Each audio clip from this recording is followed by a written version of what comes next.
this is how I like to use it. In fact, I don't really like having there's normally another preview screen, but I closed it as I really don't like it.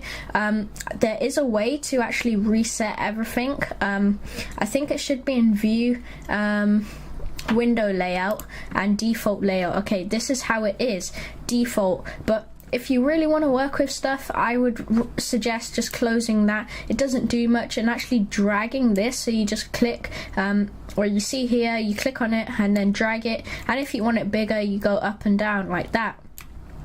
Okay, so alright, let me take you through it very, very easily. This is a project media. Okay, for instance, for example, if I just insert a picture, not a video, you'll see this is the project media, and if I click here, it will just tell me that this is one of the project media, one of the projects that is basically in it. And if you see, there we go, I've got some more media, and if I delete it, it will still be there because I can just drag it down. So that's really, really handy. So yeah, now I can delete it from here, and then it will just be like done, and then I'm not in it anymore. Well, that's like literally got nothing to do with the project, but that's what project media is. You can like drag it to the bin, I think, but just trust me, this is the basics. I'm only going to be telling you what you actually need, rather than some people just telling you crazy amounts of detail. I'm going to talk about what you really need. As fact is, I've been using Sony Vegas for about 3-4 years now. Even though I'm 13, I've been using I've been on YouTube for a very long time and had a lot of channels. Okay, so this one is Explorer. Basically, it's just another version of this. Yeah, File Explorer, that's all it is, but it's in Sony Vegas. So I would say just keep away from it. I really don't like it. So let's move on to transitions. Now, if you don't know what a transition is, let me just show you. Okay, so I can import. All right, let's find a clip of me and my face, my beautiful face. All right, I'm gonna mute the track. Okay, so if I do a transition, all right, you can look, there's so many. If I just go there, and you can move on your keyboard using the down arrow key. Okay, I like this type of animation, so I drag this onto here and I've got a transition. But I'm not telling you how to put a transition in at the moment. You probably might have picked it up, but this is the transition. You see that? It did exactly what it said. Maybe if I deleted the transition and put that, it would still look. Okay, maybe not. Oh yeah, because I forgot to that was a big flop. Basically, I forgot to remove the other gradient. But you see what a transition is? We will be going on to that in a bit, but at the moment this is just basically me giving a brief overview on how to use it. Okay, so we also have, one second, sorry guys, I'm just going to put this on my second monitor to keep track of time and to tell you what we're going through. We're actually going through a lot of keyboard shortcuts, some cool effects, pictures, how to put pictures on videos like I've already showed you how to, and yeah, some more stuff. So let's just move on to video effects. Now this is amazing. You can actually do a lot. Okay, so I'm just going to quickly talk about a few of them that you might actually need. This is called a black and white effect. See that? You drag. Everything in Sony Vegas is to do with drag. Trust me. You just drag it on, and done.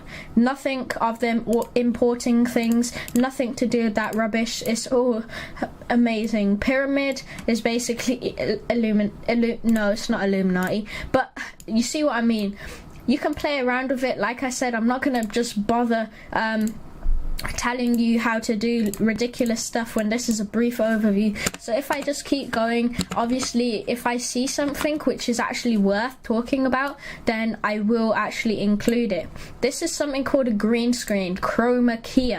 Now what a green screen actually does is you can, for example, if I had myself behind something, a green background, I'll even use Google for an example. Let me just type in green screen, and basically I'll show you what it is if you don't know what it is, but very quickly. Okay, so say that was me, let it load. Alright, that's me, and then the green screen I can change in fact, I can do it right now. I can literally change the background of this green screen very, very easily by simply dragging on this effect, and see the background went. And if I actually import a picture from my camera, well, yeah, from my computer, it will go to the background like so, if you see there.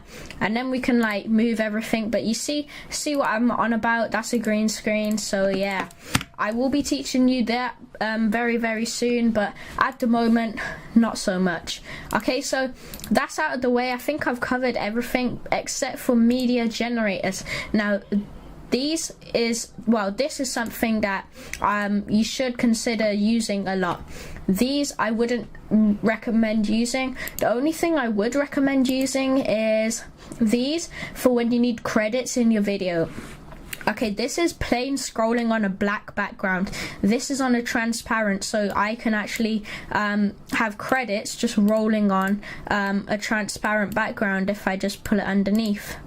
You see that title and text, and it goes up like so. So yeah, now if I do a black background, I will only see a black background and nothing else. So you get my point.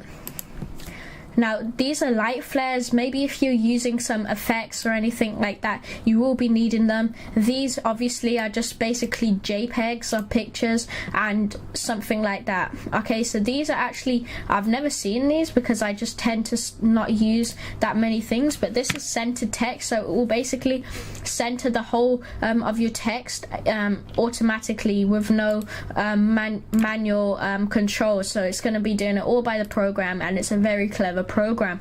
This is basically if you want a solid color, so maybe blue, green. Obviously you can do this in Photoshop like I have here, but for example we can just do it on Sony Vegas. So now this is you know when you hear a beep, and that's what the people put in their videos. When you hear a beep on your video, if I bother to edit in, because obviously I have to overlap my audio, I might show you, well, make you listen to what the thing, the beep actually sounds like. Alright, that was a bit of a hard word. Alright, basically now these are what I use the most. Media generators, I look for nothing but titles and text.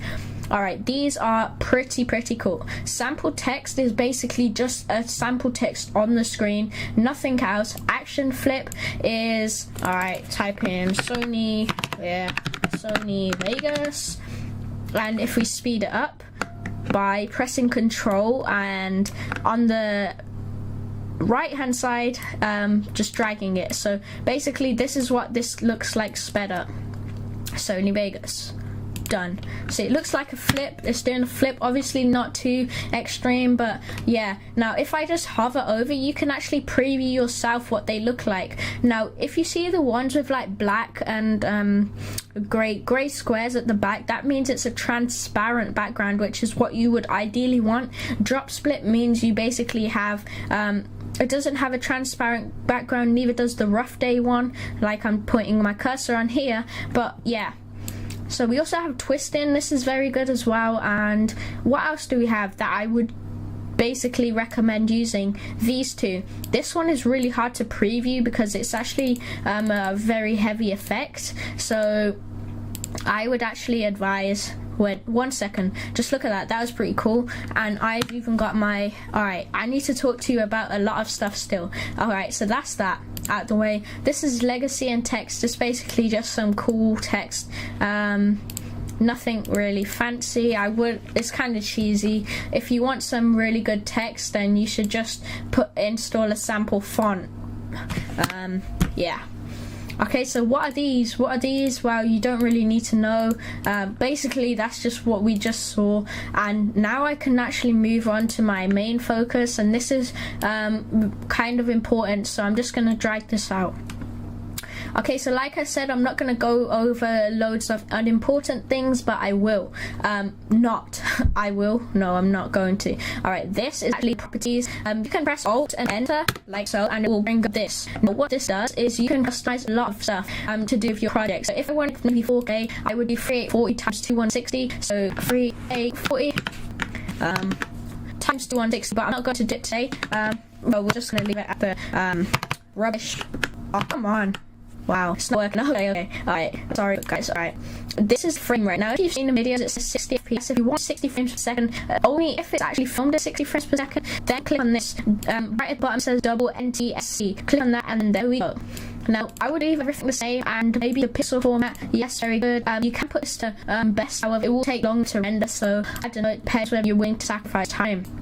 You want motion blur or Gaussian blur, like I like to say, to change everything. Now, pre-rendered is basically where it's just going to store some files. Now, audio, basically you can customize the audio. I'd say just leave it at that much. You don't need to go any higher. In my opinion, if you're doing like maybe colors, maybe increase the bitrate and sample rate hertz. You can actually put your title and everything all in here, but I don't recommend it at the moment if you're just making a YouTube video. So now we can press cancel, and if you did need to save any changes, just to press apply, and then done, it will apply. Okay, so this is actually a preview button. Alright, I need to quickly get video. Okay, so I've got a montage here. Okay, when you import something, it will say do not it will say, do you want to set your project video settings to match this media? I'm going to say yes, because if it's a 1080p video, then obviously I want it 1080p. If it's not, then I don't want it. Okay, so this is my montage, and what this actually does, you'll probably hear music in the background, so I'll mute that. What this actually does, this button here, is it previews it, but I've got an external monitor, so I can show you how it works. But if you do press it, most of the times with one monitor, it will just come up as a big file, like big screen, so it will be enlarged. This video will be as if you're watching a YouTube video in full screen. Okay, so once that is done, now we can look on the preview button. Right, if I go to draft and then auto, look at this, it changed like drastically the quality. If I put on full, keep looking at that. If I put on preview, it looks a bit sharper.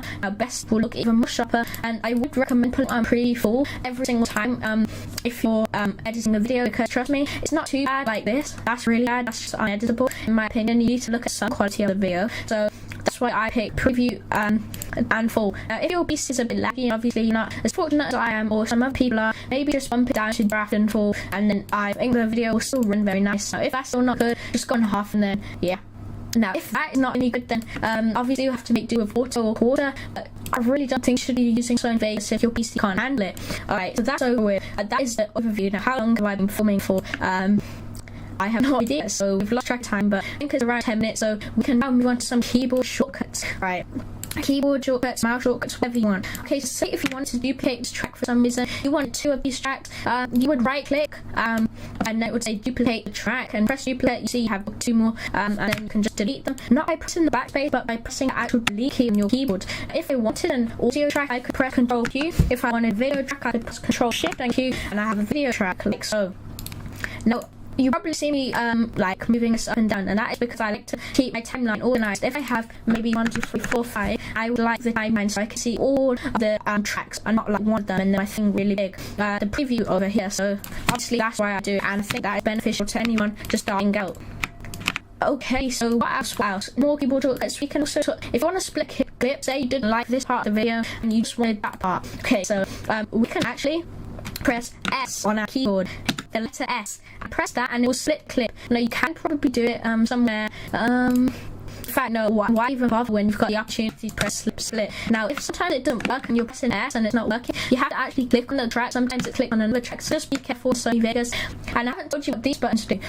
This button, basically, I have no idea. I've never used it, so it cannot be any benefit to you or to me. This is a loop playback, which basically means is this, and just stay away from this. In my opinion, this is one of the worst things that Sony Vegas has. You might disagree, but it kind of gets buggy sometimes when you're editing. This little thing, you can drag your cursor on and it will loop anywhere between this and that. So if I press a loop playback, it will loop the split.